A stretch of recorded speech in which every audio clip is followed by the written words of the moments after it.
కొల్లాపూర్ నియోజకవర్గంలో పర్యటించిన ముఖ్యమంత్రి రేవంత్ రెడ్డి వివిధ అభివృద్ధి కార్యక్రమాల్లో పాల్గొన్నారు. ఈ సందర్భంగా మంత్రులు జూపల్లి కృష్ణారావు, దామోదర రాజనరసింహ, వాకటి శ్రీహరి మరియు ఇతర ప్రజాప్రతినిధులతో కలిసి జటప్రోలులో young India integrated residential school నిర్మాణానికి శంకుస్థాపన చేశారు.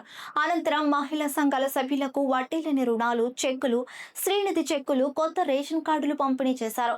ఈ సందర్భంగా మంత్రి జూపల్లి మాట్లాడుతూ కుల భేదాల తారతమ్యం లేకుండా నియోజకవర్గంలోని 2500 మంది పిల్లలందరికీ నాణ్యమైన విద్య అందించేందుకే young India integrated residential school నిర్మిస్తున్నామని మంత్రి జూపల్లి కృష్ణారావు తెలిపారు. పేద పిల్లలకు గొప్ప చదువులు అందించడమే ప్రభుత్వ లక్ష్యమన్నారు. బీసీలకు 42% రిజర్వేషన్ కల్పించే బిల్లును అసెంబ్లీలో ప్రవేశపెట్టి నిబద్ధత చాటుకున్నామని వెల్లడించారు. ఎన్నికల ముందు కేసీఆర్ ఒక మోటార్ ఆన్ చేసి పాలమూరు ప్రాజెక్టును జాతికి అంకితం చేసినట్టు మాట్లాడారని, కానీ ఒక కాలువను కూడా మంజూరు చేయలేదని విమర్శించారు. మంత్రి జూపల్లి మాట్లాడుతూ సాగు ప్రాజెక్టులు కాకుండా కొల్లాపూర్ నియోజకవర్గ అభివృద్ధి కోసం మరో 500 కోట్లు కేటాయించాలని ముఖ్యమంత్రికి విజ్ఞప్తి చేశారు.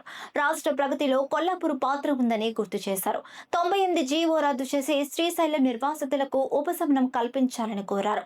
వాల్మీకి బోయలను ఎస్టీ జాబితాలో చేర్చాలన్నారు. శ్రీశైలం, పాలమూరు ముంపు బాధితులకు ఆవాసం కోసం నియోజకవర్గానికి అదనంగా మరో 3000 ఇందిరమ్మ ఇంట్లు మంజూరు చేయాలని కోరారు. కొల్లాపూర్ మున్సిపాలిటీకి 50 కోట్లు, గ్రామ పంచాయతీలకు 15 లక్షల చొప్పున అదనపు నిధులు ఇవ్వాలని మంత్రి జూపల్లి విజ్ఞప్తి చేశారు.